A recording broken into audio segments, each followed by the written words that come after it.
Protocol officer हैं FS Palam के, वही तमाम जो मेहमान आ रहे हैं उनको उनकी अगवानी कर रहे हैं। और अब उसके बाद जो बाइडन अपने विमान में चढ़ते हुए आपको दिखाई दे रहे हैं। ये सीधी तस्वीरें हम आपको दिल्ली एयरपोर्ट से दिखा रहे हैं, जहां पर president of the United states का जहाज लग चुका है और जो बाइडन, और अब बस अब दरवाजा बंद होने वाला है और ये उड़ान भरने वाला है। 10:30 बजे का टाइम था और देखिए बिल्कुल घड़ी में 10:30 हो रहा है। प्रणय उपाध्याय मेरे साथ जुड़ रहे हैं। प्रणय, अभी तक सफलतापूर्वक ये पूरा आयोजन हो, तमाम जो नेता हो आए उनको सम्मान पूर्वक मौके पर ले जाया जाए, जगह पर ले जाया जाए, अब उनको सम्मान पूर्वक यहाँ से विदा हो, ये बहुत बड़ी चुनौती सुरक्षा कर्मियों के लिए। और मुझे लग रहा है कि अब जो बाइडेन और जैसे तमाम नेता जो हैं वो अपने देश वापसी करेंगे सुरक्षित, तो सुरक्षा एजेंसियां भी थोड़ा सा रिलैक्स होंगी अब।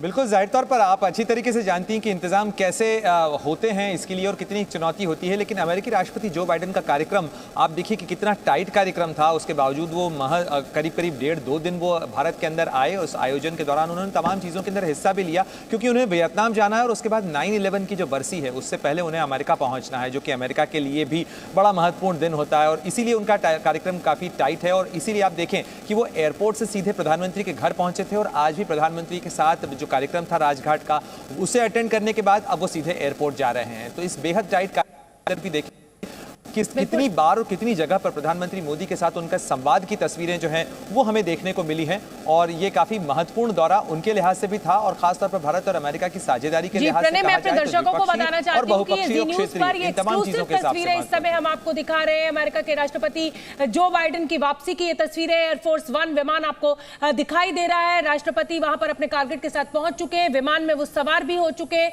ये एक्सक्लूसिव तस्वीरें सिर्फ जी न्यूज़ के पास है। जी पार्थसारथी जी, आप कुछ कह रहे थे इन तस्वीरों को लेकर। नहीं, मैं बाइडेन के जो दौरे के बारे में एक चीज़ मुझे याद आ रही है जी। ये दौरा इनके लिए कई चीज़ों के लिए फ़ायदेमंद हुए हैं।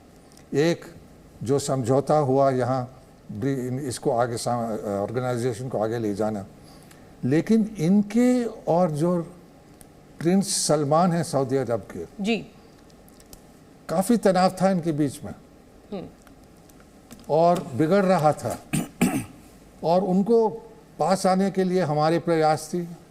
एक बार राष्ट्रीय सुरक्षा सलाहकार देवल भी गए इस काम में और पहली बार ये है उनके लिए, जो उनके लिए सबसे महत्वपूर्ण सहायक हैं अरब जगत में, वो सऊदी अरब हैं जी।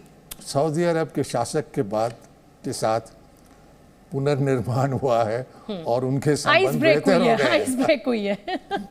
दीपक जी, राजीव भाटिया भी हमारे साथ जुड़े हुए हैं, पूर्व राजनयिक। तो राजीव भाटिया जी, क्या कहेंगे आप जो बाइडेन के इस दौरे के बाद? काफी डिफाइनिंग मोमेंट और एक नया कीर्तिमान रचा है नरेंद्र मोदी जी ने, लगातार रच रहे हैं कि उन्होंने 2015 में बराक ओबामा को होस्ट किया, 2020 में उन्होंने डोनाल्ड ट्रंप को होस्ट किया अहमदाबाद में और 2023 में उन्होंने जो बाइडेन को होस्ट किया। यानी 3 अमेरिकी राष्ट्रपतियों को होस्ट करने वाले इकलौते प्रधानमंत्री हैं नरेंद्र मोदी जी।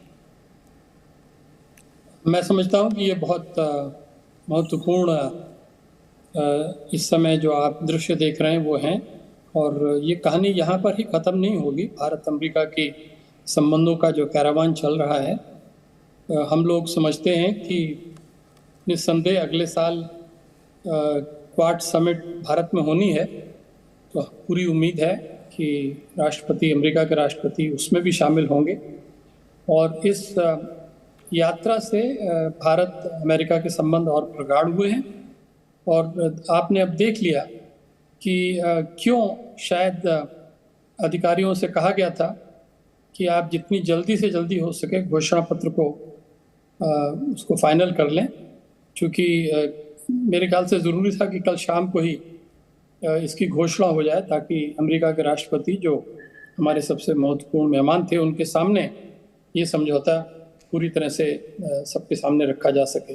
बिल्कुल, ये खुशी की बात है। बिल्कुल राजीव जी, मैं आऊंगी, आपकी बात पूरी सुनूंगी, लेकिन मैं एक बार फिर से अपने दर्शकों को बताना चाहती हूँ कि ये जी न्यूज पर एक्सक्लूसिव तस्वीरें इस समय आपको एयरफोर्स 1 विमान की दिखा रहे हैं। जो बाइडेन उसमें सवार हो चुके हैं, यहाँ से उनको वियतनाम निकलना है, इसीलिए वो तीसरा सत्र में अटेंड करने में उन्होंने अपनी असमर्थता जताई और अब ये खास तस्वीरें सिर्फ और सिर्फ जी न्यूज पर हम आपको दिखा रहे हैं। राजीव जी अपनी बात पूरी कर लीजिए। राजीव जी ने बहुत महत्वपूर्ण बात कही। मैं उसके बाद राजीव जी से सप्लीमेंट्री सवाल भी लूंगा कि जो बाइडेन को जल्दी जाना था, इसीलिए तीसरे सत्र तक का इंतजार नहीं किया गया। जो बाइडेन अगर मौजूद होते और प्रस्ताव पास होता तो उसका एक अलग मतलब होता है। वही राजीव जी कह रहे हैं। राजीव जी कंक्लूड करिए अपनी बात को।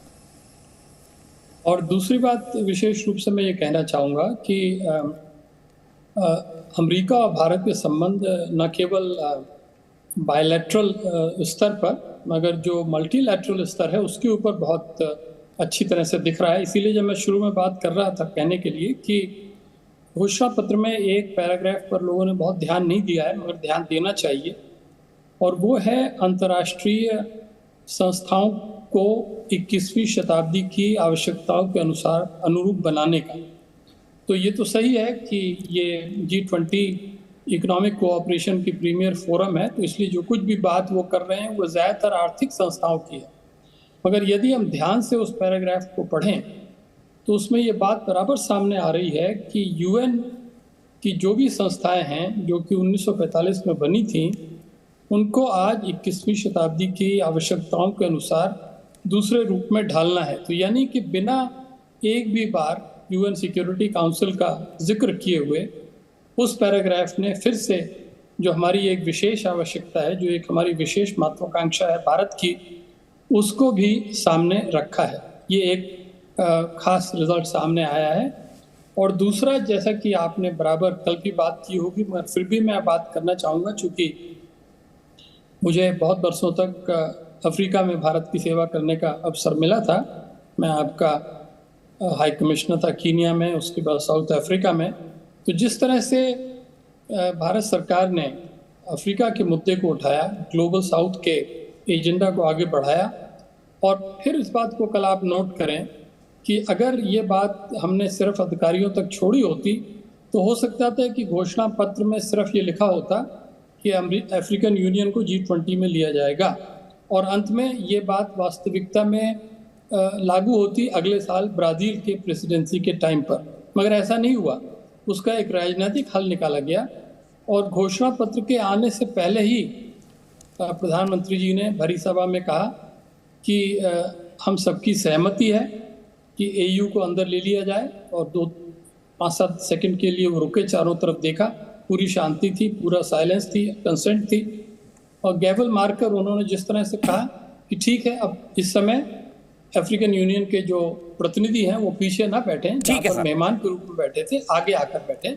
और वो एक बड़ा ड्रामेटिक मोमेंट था। जी एयरफोर्स 1 की विदाई हो गई है। शोभना न जाने कितनी फिल्में देखी, डॉक्यूमेंट्रीज देखी, शोज देखे, बड़े फैसिनेट हुए। मैं पहली हॉलीवुड फिल्म देखने गया था इंडिपेंडेंस डे, और मुझे उस मूवी ने बड़ा प्रभावित किया था। उससे पहले अंग्रेजी आती नहीं थी, एक गांव से आया था, और उससे पहले अंग्रेजी फिल्में हमारे इंदौर शहर में लगती नहीं थी जहां मैं कॉलेज पढ़ रहा था। तो मैंने पहली फिल्म देखी थी और उसमें पूरी एयरफोर्स 1 के अंदर शूट की गई है। आरती जी मैं गलत तो नहीं हूँ? बिल्कुल। तो वो उसको देख के जो है वही एयरफोर्स 1 आपके सामने। मैं बस एक बार ये दर्शकों को बताना चाहती हूँ कि जी न्यूज पर ये एक्सक्लूसिव तस्वीरें इस समय हम आपको दिखा रहे हैं। अमेरिका के राष्ट्रपति जो बाइडेन यहाँ से अब रवाना हो चुके हैं, और उनका ये हवाई जहाज इस समय आपको तस्वीरों में दिख रहा है जो टेक ऑफ के लिए बिल्कुल तैयार है। और अभी मुझे लगता है कि जितनी देर में मैं ये रिपोर्ट कर रही हूँ उतनी देर में वो विमान उड़ान भी भर चुका होगा। तो बेहद सफल दौरे को खत्म कर अमेरिका के राष्ट्रपति जो बाइडेन भारत से रवाना हो चुके हैं। आरती टिकू, अब आप कुछ कहना चाहते हैं? बिल्कुल, इंडिपेंडेंस डे जो है हमारी जनरेशन को प्रभावित किया, और हम लोगों को समझ आया कि सुपर पावर क्या है,